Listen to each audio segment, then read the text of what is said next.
Hello बच्चा party, कैसे हैं आप। आज करेंगे हम एक्सरसाइज 11.2 का क्वेश्चन नंबर 1, जो हमारा चैप्टर है डायरेक्ट एंड इनवर्स प्रोपोर्शन है। एक्सरसाइज 11.1 में हमने समझा डायरेक्ट प्रोपोर्शन होता क्या है, अब हम समझेंगे इनवर्स प्रोपोर्शन क्या होगा। ठीक है, डायरेक्ट प्रोपोर्शन का मतलब ये होता है कि आपके पास 2 क्वांटिटीज़ हैं, मतलब आपके पास 2 रेशनल नंबर होंगे। अगर आपका जो एक क्वांटिटी है वो इंक्रीज हो रहा है तो आपकी जो दूसरी क्वांटिटी है साइमल्टेनियसली ये भी इंक्रीज होगी। ठीक है, अगर एक क्वांटिटी इंक्रीज हो रही है तो साइमल्टेनियसली दूसरी क्वांटिटी भी इंक्रीज होगी। ऐसी चीज़ों को कहा जाता है डायरेक्ट प्रोपोर्शन। आपके पास 2 चीज़ है, एक चीज़ को बढ़ाया आपने कुछ क्वांटिटी से। ठीक है, सपोज आपके पास 1 है, इसको आपने 2 कर दिया, ठीक है, बढ़ा दिया, और आपके पास यहाँ पर 2 है और इसको आपने 4 कर दिया। ठीक है, तो सेम प्रोपोर्शन में क्या हो रहा है, दूसरा वाला भी इंक्रीज हो रहा है। डिजिट्स पे ध्यान मत दीजिए, आप ये ध्यान दीजिए, एक इंक्रीज हो रहा है तो दूसरा भी इंक्रीज हो रहा है। ऐसी चीज़ों को कहा जाता है डायरेक्ट प्रोपोर्शंस। अब आता है इनवर्स प्रोपोर्शन। इनवर्स प्रोपोर्शन इसे कहते हैं कि अगर आपके पास एक चीज़ इंक्रीज हो रही है, ठीक है, अगर एक चीज़ इंक्रीज हो रही है तो दूसरी चीज़ साइमल्टेनियसली डिक्रीज होगी। क्या, अगर आपके पास एक चीज़ इंक्रीज हो रही है तो साइमल्टेनियसली दूसरी चीज़ आपके पास क्या होगी, डिक्रीज होगी। ठीक है, अगर ये आपके पास 1 है और इसे 2 कर दिया तो और ये 4 है तो ये आपके पास 2 हो जाएगा। ठीक है, डिजिट्स पे ध्यान मत दीजिए, ये देखिए एक इंक्रीज हो रहा है दूसरा डिक्रीज हो रहा है। अपर का साइन इंक्रीज और बिलो का साइन डिक्रीज के लिए। ठीक है, तो डायरेक्ट एंड इनवर्स प्रोपोर्शन हमारे पास ये होता है। दोनों के अलग अलग फॉर्मूलेज होते हैं, अलग तरीके से इन्हें निकाला जाता है। तो क्वेश्चन नंबर 1 हम करेंगे एक्सरसाइज 11.2 का, तो मैं और अच्छे से क्लियर हो जाएगा विद एग्जाम्पल कि हमारा डायरेक्ट और इनवर्स प्रोपोर्शन होता क्या है। ध्यान से सुनिएगा और समझिएगा कि क्वेश्चंस हमारे किस तरीके से हैं। ठीक है, अगर आप कॉन्सेप्ट को समझ गए तो बहुत आसान है इन क्वेश्चंस को सॉल्व करना, अदरवाइज आपको थोड़ा प्रॉब्लम होगी। अब देखो क्या है, क्वेश्चन नंबर 1 का पार्ट फर्स्ट है। कहा जा रहा है which of the following are in inverse proportion. कौन से इसमें से इनवर्स प्रोपोर्शन है। कितने पार्ट हैं इसके, 5 पार्ट हैं इसके, 1 2 3 4 5 5 पार्ट इसके हैं। और कहा जा रहा है इसमें से कौन सा डायरेक्ट प्रोपोर्शन है और इसमें से कौन सा इनवर्स प्रोपोर्शन है। ठीक है, अब कहा जा रहा है पार्ट फर्स्ट में पढ़ रहा हूँ, the number of workers on a job and the time to complete the job. ठीक है, कहा जा रहा है हमारे पास 2 चीज़ें गिवन है, नंबर ऑफ वर्कर्स,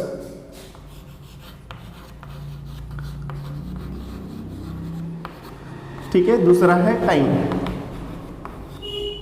आपको इस तरीके से समझिए कि अगर आपके पास एक काम है, ठीक है, वो एक दिन में कंप्लीट हो रहा है, ठीक है, उसे कितने लोग कर रहे हैं, 2 लोग कर रहे हैं। ठीक है, 2 वर्कर्स काम कर रहे हैं तो एक दिन में कंप्लीट कर रहे हैं, यानी कि एक वर्कर ने एक दिन में आधा काम किया, ठीक है, और दूसरे वर्कर ने आधा, तो एक दिन में क्या हो गया, काम कंप्लीट हो गया। अब होगा क्या, अगर मैं वर्कर्स को 1 कर दूं, ठीक है, तो यहाँ पर क्या होगा, एक वर्कर हट गया, तो एक दिन में एक वर्कर आधा ही काम कर पा रहा है, तो इसे कितना टाइम लगेगा, 2 डेज लगेंगे, है ना। अगर मैं वर्कर्स को घटा दूंगा तो टाइम ज़्यादा लगेगा। जितने ज़्यादा हमारे पास वर्कर्स होंगे उतने ज़्यादा हमारे पास क्या होगा, टाइम कम लगेगा, और हमारे पास वर्कर्स कम होंगे तो टाइम ज़्यादा लगेगा। तो देख रहे हैं आप, एक चीज़ इंक्रीज हो रही है दूसरी चीज़ डिक्रीज हो रही है। तो अगर इस तरह की सिचुएशन हो तो इसे कहा जाता है इनवर्स प्रोपोर्शन। तो आपका फर्स्ट का फर्स्ट है इनवर्स प्रोपोर्शन।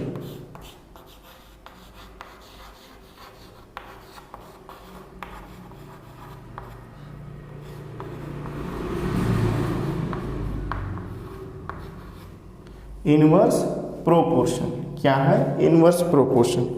अब कहा जा रहा है the time taken for a journey and the distance travelled in a uniform speed. First का सेकंड पार्ट है, जो टाइम है किसी भी जर्नी को कवर करने के लिए कितना लग रहा है, ठीक है, बोलेंगे and distance travelled in a uniform speed. एक है इस पे पास टाइम, ठीक है, दूसरा है डिस्टेंस। अब बताना ये है, और स्पीड इसमें ध्यान रखना यूनिफॉर्म है, स्पीड क्या नहीं होगी, कम नहीं होगी, ज़्यादा नहीं होगी। तो आप देखिए, अगर आप 2 डे में 40 किलोमीटर कवर कर रहे हैं, ये भी इंक्रीज हो रहा है डे और डिस्टेंस भी इंक्रीज हो रहा है, तो 4 डे में कितने होगा, 80 किलोमीटर, है ना। अगर आपके पास 2 दिन में आप 40 किलोमीटर कवर कर रहे हैं तो 4 डेज में कितना होगा, 80 किलोमीटर। यानी कि एक चीज़ इंक्रीज हो रही है तो साइमल्टेनियसली दूसरी चीज़ भी इंक्रीज हो रही है, ठीक है। इसमें ध्यान ये रखना है, स्पीड इसमें सेम है, स्पीड को घटाएंगे बढ़ाएंगे तो ये इन्वर्स हो जाएगा, उसके बारे में हम बाद में डिस्कस करेंगे। अभी ये देखो, अगर टाइम क्या है, 2 दिन में सेम स्पीड से कितना डिस्टेंस कवर हो रहा है, 40 किलोमीटर, तो 4 दिन में कितना डिस्टेंस कवर होगा, 80 किलोमीटर। तो क्या है, प्रोपोर्शनेटली इंक्रीज हो रहा है। तो जो इंक्रीज होगा दोनों डिजिट्स तो होगा हमारे पास डायरेक्ट प्रोपोर्शन, ठीक है। इनवर्स मीन्स एक चीज़ इंक्रीज होगी दूसरी चीज़ डिक्रीज होगी, और डायरेक्ट प्रोपोर्शन मीन्स एक चीज़ इंक्रीज होगी तो दूसरी चीज़ भी क्या होगी आपके पास, इंक्रीज होगी। तो डायरेक्ट प्रोपोर्शन, ठीक है। अब फर्स्ट का थर्ड देखिए, area of cultivated land and the crop harvested, ठीक है, एरिया और क्रॉप।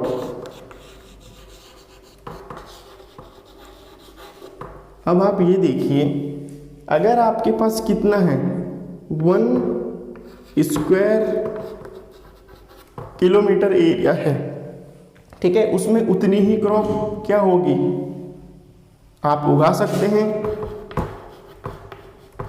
या इसको डिजिट्स में मान लिया 500 kg, ठीक है।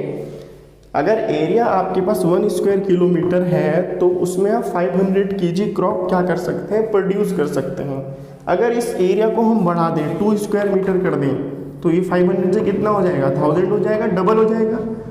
तो अगर एक चीज़ इंक्रीज हो रही है तो दूसरी चीज़ भी इंक्रीज हो रही है, और जब हमारे पास दोनों चीज़ें प्रोपोर्शनेटली इंक्रीज होती है उसे कहा जाता है डायरेक्ट प्रोपोर्शन। क्या कहा जाता है, डायरेक्ट प्रोपोर्शन। तो हमारा इसका आंसर क्या आएगा, डायरेक्ट प्रोपोर्शन। आपको अब क्लियर हो चुका होगा किस तरीके से हमारे क्वेश्चन होते हैं और किस तरीके से हमको काम करना होगा। अब इसका फोर्थ पार्ट है, the time taken for a fixed journey and the speed of the vehicle. अब यहाँ पर जो है डिस्टेंस क्या है, वो फिक्स है, यानी कि डिस्टेंस समझ लो 40 किलोमीटर है, ठीक है। और मान लिया जाए टाइम ले लो 4 आवर्स। डिस्टेंस इसमें बढ़ा नहीं सकते, डिस्टेंस फिक्स है। स्पीड को हम क्या कर सकते हैं, बढ़ा सकते हैं। अगर 4 आवर्स में 10 किलोमीटर पर आवर की स्पीड से हम चल रहे हैं तो 40 किलोमीटर डिस्टेंस कवर करेंगे, ठीक है।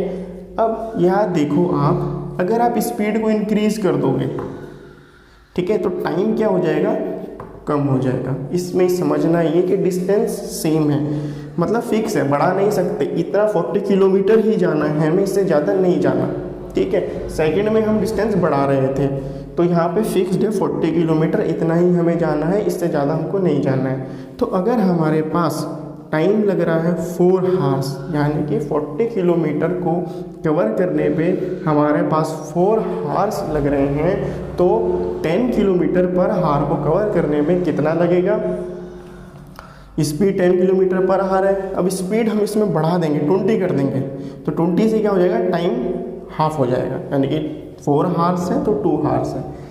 इसको सिंपल तरीके से समझिए कि आपको मार्केट जाना है, ठीक है, आप जा रहे हैं पैदल, तो कितना मिनट लग रहा है मार्केट जाने में, सपोज 15 मिनट लग रहे हैं। अब आपने बाईसाइकिल ली, बाईसाइकिल में क्या कर दिया, 10 मिनट लग रहे हैं, कम हो गया टाइम। क्यों? क्योंकि स्पीड इंक्रीज हो जाएगी। स्पीड किससे? आपके पहले किस पे थे आप, पैदल थे, फिर आप साइकिल पे गए तो स्पीड इंक्रीज हो गई तो टाइम कम लग रहा है। तो एक चीज़ बढ़ रही है तो दूसरी चीज़ घट रही है। तो ऐसी चीज़ क्या होती है आपके पास, इनवर्स प्रपोर्शन। तो यहाँ पर भी क्या आएगा, इनवर्स प्रपोर्शन।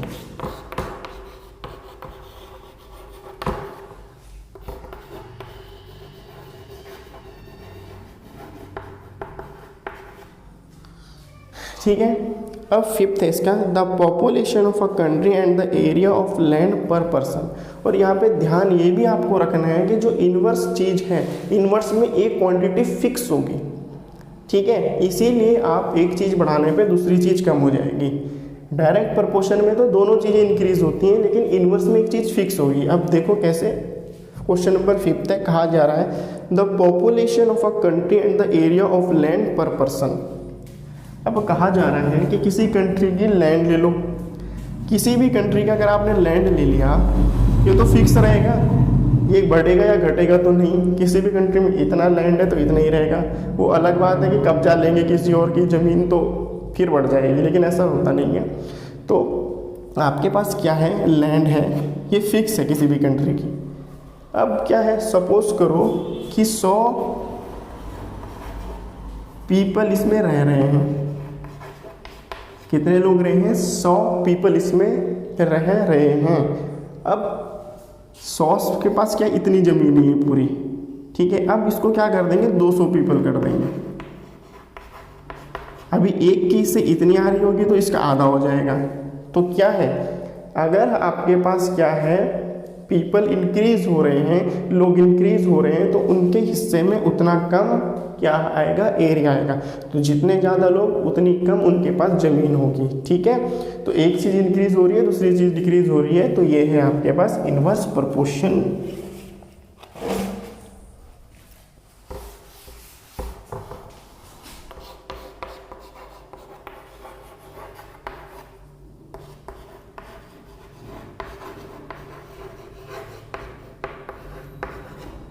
इनवर्स प्रपोर्शन क्या है, इनवर्स प्रपोर्शन। क्लियर है, first second third fourth fifth part इसके हो चुके हैं कंप्लीट। अब क्या करेंगे हम, अब करेंगे क्वेश्चन नंबर 2, ठीक है। प्रैक्टिकल क्वेश्चन है, न्यूमेरिकल में देखा जाएगा किस तरीके से हम इसे सॉल्व कर सकते हैं। तो इनवर्स और डायरेक्ट का कॉन्सेप्ट आपको समझ में आ चुका होगा। अब प्रैक्टिकली क्वेश्चंस देखिए कि इनवर्स प्रपोर्शन के क्वेश्चन हम करते किस तरीके से हैं। क्वेश्चन नंबर 2 मैं पढ़ रहा हूँ। इन अ टेलीविज़न गेम शो, एक गेम शो है, उसमें क्या है, टेलीविज़न में दिखाया जा रहा है, कहा जा रहा है the prize money of 1 lakh is to be divided equally amongst the winners. Prize money कितना है, 1 लाख रुपीज़, ठीक है। प्राइज मनी कितना है,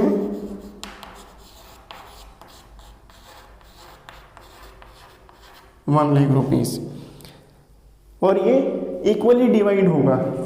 अब आगे कहा जाए, complete the following table and find whether the prize money given to an individual winner is directly और inversely proportion to the number of winners. अब आपके पास है क्या, आपके पास एक डायग्राम गिवन है, टेबल गिवन है। टेबल देख लेते हैं, विनर्स,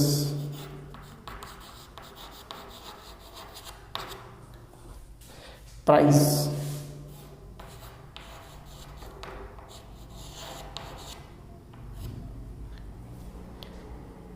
विनर्स है 1, तो प्राइस है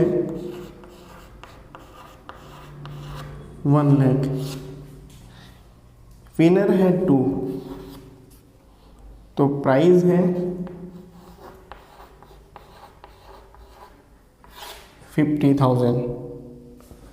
विनर है 4, तो आपको निकालना है। विनर है 5, तो आपको निकालना है। विनर होगा 8, तो आपको निकालना है। 10 होगा तो निकालना है, और 20 होगा तो निकालना है। ठीक है, मैं क्वेश्चन आपको दोबारा से समझा देता हूँ अच्छे तरीके से। क्वेश्चन नंबर 2 है ये। कहा जा रहा है एक टेलीविज़न शो है जिसमें एक प्रोग्राम दिखाया जा रहा है, जैसे कि आप प्रोग्राम देखते हैं टेलीविज़न में, मूवीज़, सीरीज़ और समथिंग एल्स। तो उसमें क्या है, विनर्स हैं। अगर आपके पास एक विनर होगा, ठीक है, तो उसे 1 लाख रुपए देंगे। सपोज करें 2 विनर्स निकले तो 50,000। तो यानी कि आपके पास अगर विनर्स इंक्रीज हो रहे हैं तो आपके पास प्राइज मनी डिक्रीज हो रहा है।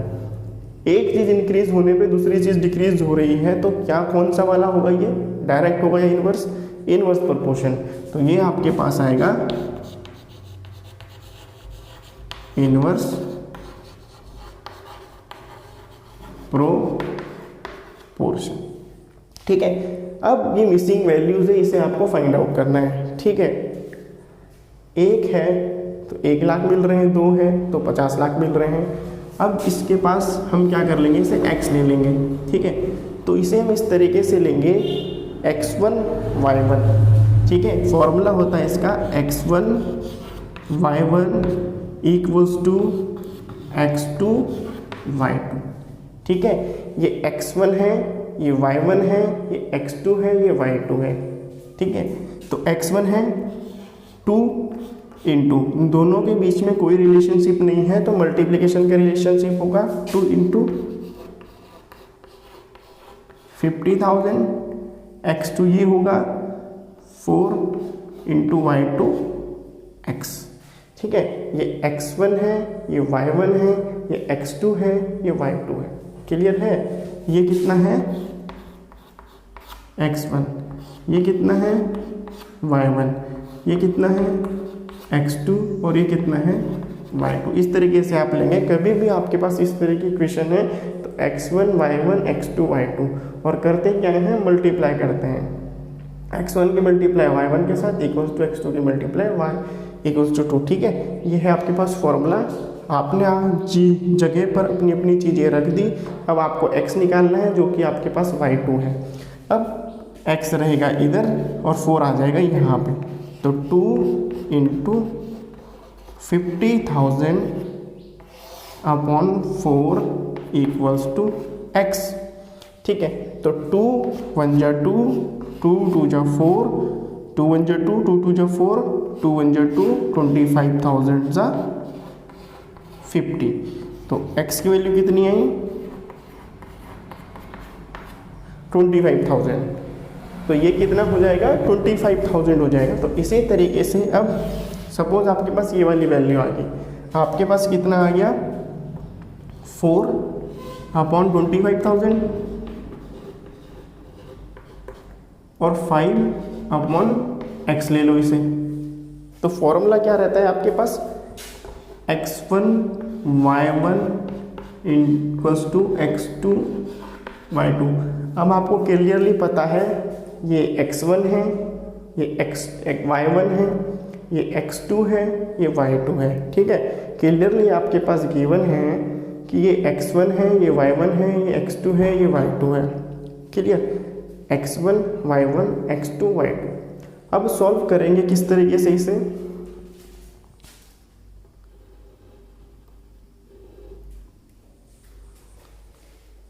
x1 y1 x2 y2। Clear, अब इसे सॉल्व करेंगे। सॉल्व करने पे आप जगह पे अपनी अपनी वैल्यूज़ को रख दोगे। ये x1 है तो 4 into 25,000 equals to 5 into x।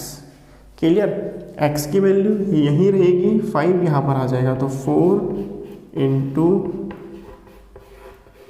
25,000 upon 5 equals to x। तो 5 1 जा 5, 5 5 जा 25,000, तो 5,000 इंटू 4 20,000 इक्वल्स टू x। तो आपके पास 5 विनर्स हैं तो कितना आ रहा है 20,000। ठीक है, अब आप देखो साइमल्टेनियसली एक चीज़ इंक्रीज हो रही है तो दूसरी चीज़ डिक्रीज हो रही है। अगर विनर है 1 तो एक विनर को पूरे के पूरे 1 लाख रुपए दे दिए जा रहे हैं। अगर विनर है 2 तो प्राइज मनी को हाफ कर देंगे, तो 2 को डिवाइड करेंगे 1 लाख से तो 50,000 हो गया। तो मतलब विनर हो रहे हैं इंक्रीज, प्राइज मनी हो रहा है डिक्रीज, प्रोपोर्शनेटली बांटना है। अब 4 है तो 4 को कितना प्राइज मनी दिया जाएगा, अभी हमने निकाला 25,000। 4 है तो प्रोपोर्शनेटली हर एक प्राइज को, हर एक विनर को कितना जाएगा 25,000। अब मैंने आपको बताया है कि इन्वर्स प्रोपोर्शन में एक चीज़ आपके पास क्या रहती है, फिक्स रहती है। तो यहाँ पर फिक्स क्या है, prize money. 1 lakh prize money जो है फिक्स है, बढ़ेगा नहीं, 1 से 2 लाख नहीं होगा, फिक्स रहेगा 1 लाख। प्राइज मनी फिक्स है, अगर 1 को दे रहे हो तो भी 1 लाख देना है, 5 को दे रहे हो तो भी 1 लाख रुपए देना है, यानी कि 1 लाख डिस्ट्रीब्यूट करके देना है। 1 लाख को 5 जनों में डिस्ट्रीब्यूट करना है। 1 था तो 1 लाख था, 2 था तो 50,000 दिया, दोनों को कंबाइंड करके 1 लाख हुआ। 4 थे तो 25,000 रुपये दिया, है ना। एक चीज़ हो रही है इंक्रीज, दूसरी चीज़ हो रही है डिक्रीज प्रोपोर्शनेटली। तो ये इन्वर्स प्रोपोर्शन है।